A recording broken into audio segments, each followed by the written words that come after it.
Aye.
Mr. Rockefeller. Mr. Rockefeller.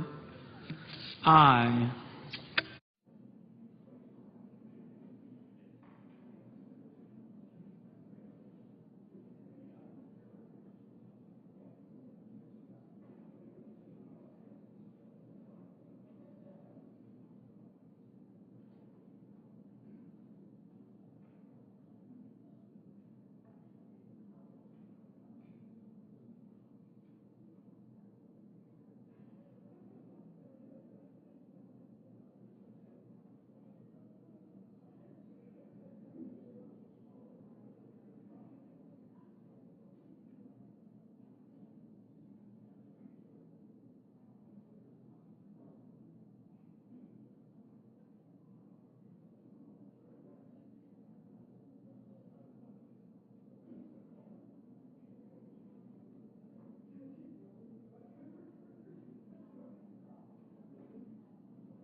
Are there any senators in the chamber who wish to vote or to change a vote? If not on this vote, the yeas are 63, the nays are 33.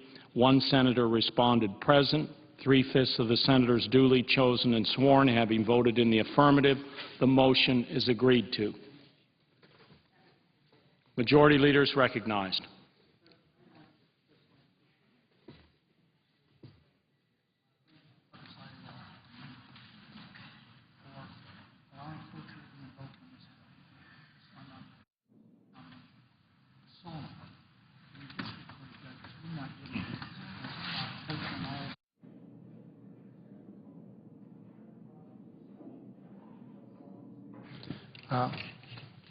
The hearing process is such that if there are problems that arise, it comes out in the committee.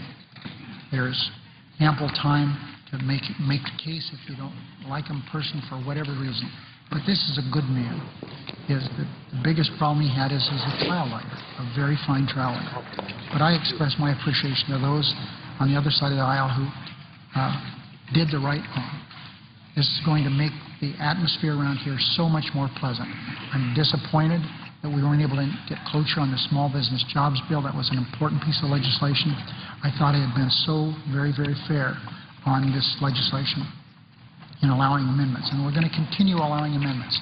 There will be rare occasions, as Senator McConnell said when we started this new Senate, that the new Congress, that there would be times when he would not without a cloture vote, allow us to proceed to a bill. But generally speaking, we've been able to move the legislation. That's important. And I say the same about filling the tree. I will still fill the tree, but it'll be a rare, rare occasion that we will do that. And I think that's going to make things around here a lot better. So again, Mr. President, I say thank you very, very much for allowing this to go forward. This is very, very important that we're able to move on and have the nomination process that relates to judges move forward expeditiously. There's a lot of blame to go around as what's transpired in years past. We're past that. Let's move on. There are things that probably we as Democrats could have done a little differently, and there are things Republicans could have done as it relates to judges differently.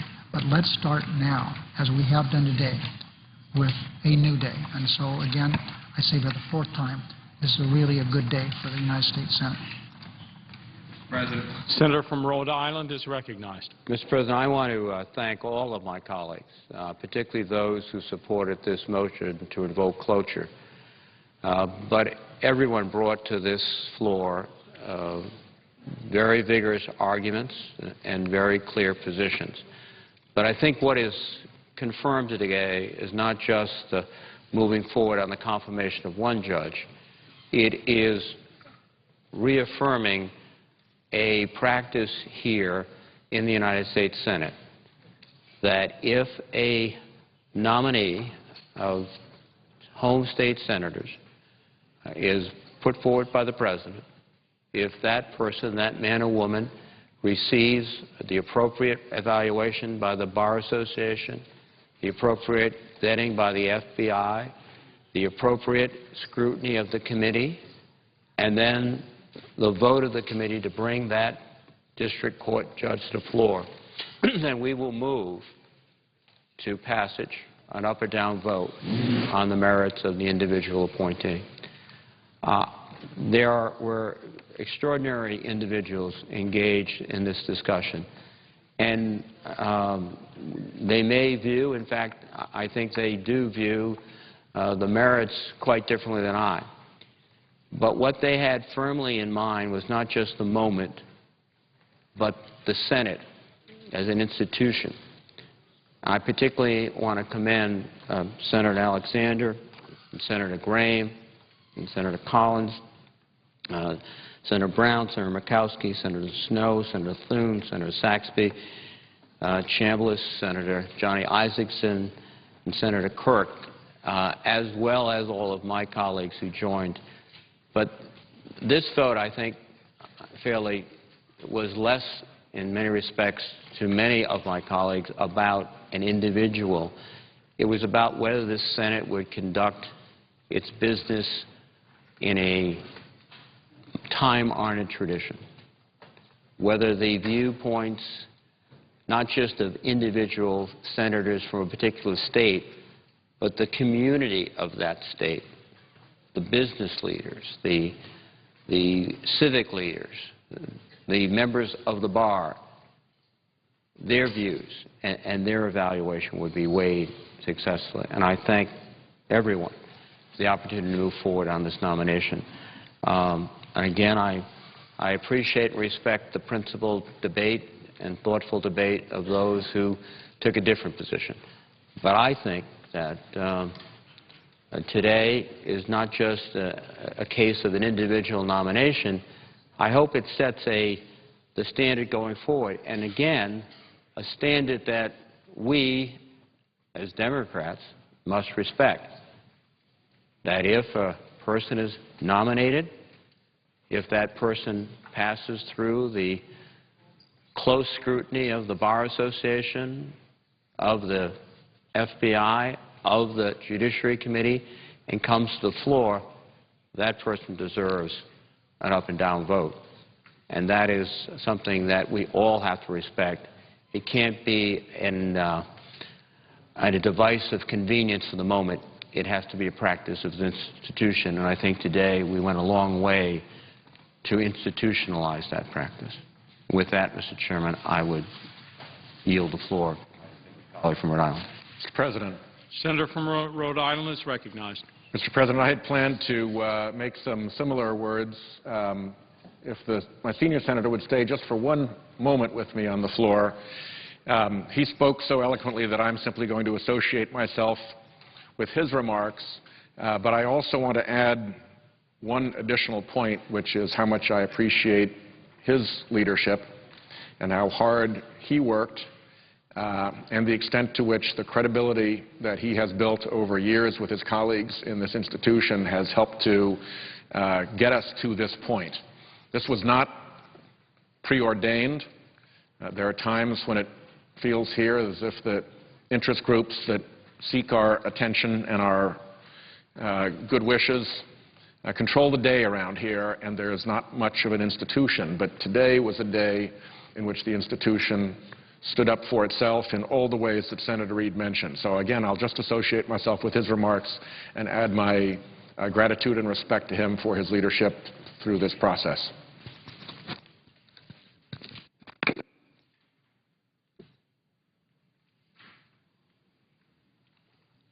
Mr. President, Senator from New York. first I ask unanimous consent to speak as if morning business and my time be counted against cloture. Without objection. Thank you, Mr. President. First, I just want to add my kudos to Senator Reid and Senator Whitehouse from Rhode Island for their persistence and their success today in getting to the bench a fine person. I also want to thank my Republican colleagues, those, of course, who voted for cloture.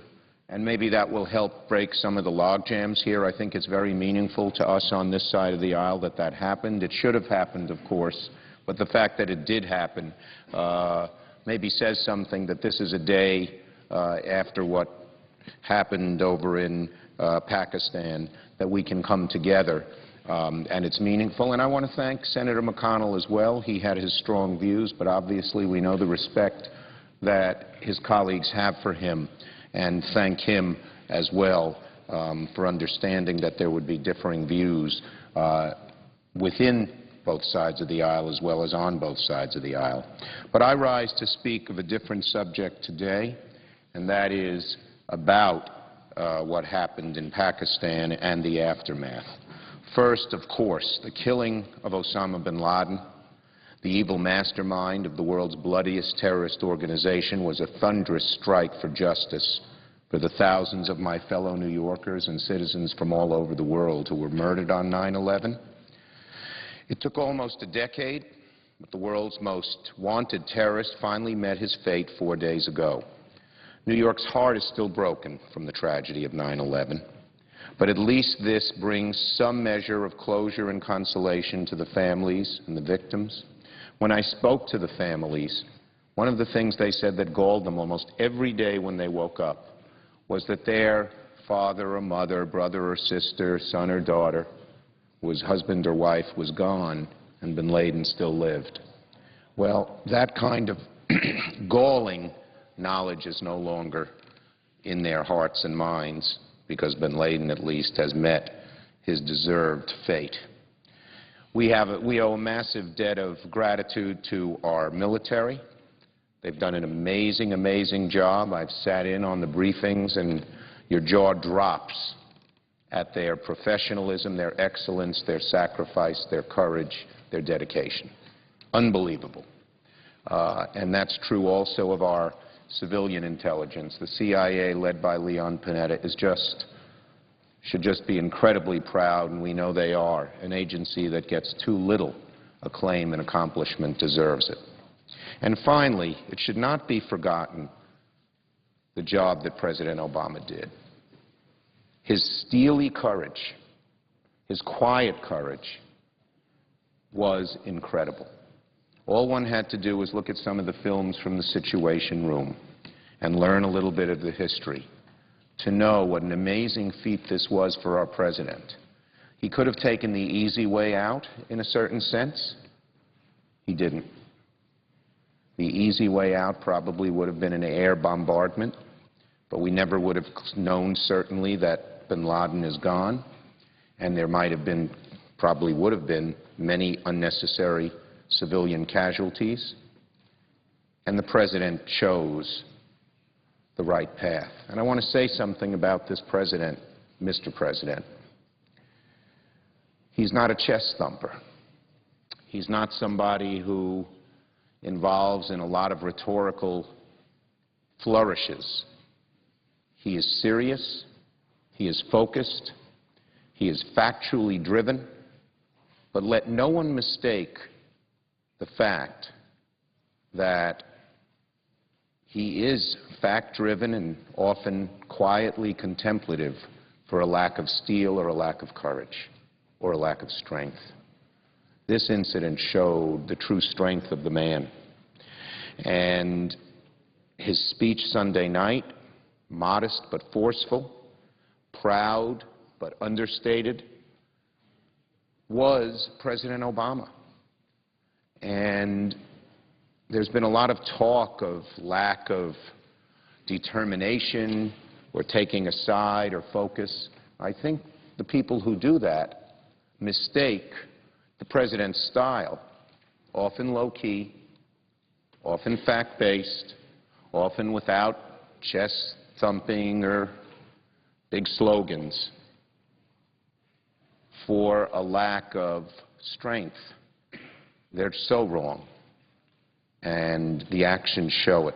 I think every American, regardless of political party, regardless of political attitude and conviction and ideology, should be proud of our military and of our country, but also of our president. And I want to say one more thing about this. Today, I read today's newspapers, and there was a great deal of talk about how some of the facts that were reported in the early moments after this great victory were not exactly correct. Now, there is certainly reason to correct facts, and they certainly are news, but they should not displace the importance of what happened. And for critics to dwell on the early discrepancies and over-exaggerate their importance would be an injustice to the magnitude of what really happened. It's only 2 days after we learned, early Monday morning, of what happened. And all of a sudden it seems, oh, they messed up this or they didn't do that right or this and that. There were discrepancies, and they should be made public. But to dwell on them, to listen to the morning news shows or to look at the headlines blaring may have us miss the main point, which is that a superb, professional, well-practiced, and almost flawless military mission and civilian accompaniment got rid of the greatest terrorist in the world. So let's keep our priorities straight. Let's acknowledge, let's find the facts and watch as they come out. Let's make sure that some of the early comments that weren't right are corrected. But let's not let that in any way detract from the greatness and magnitude of what happened. Our focus should be on the successful mission and on the message it sends to the world, which is to those who would test the resolve of the people of the United States of America, this mission says, do not doubt our resolve. If you do us harm, we will find you, we will mete out justice, and we will prevail. That is where our focus should be and should stay. Mr. President, I yield the floor and note the absence of a quorum. Clerk will call the roll. Mr. Akaka.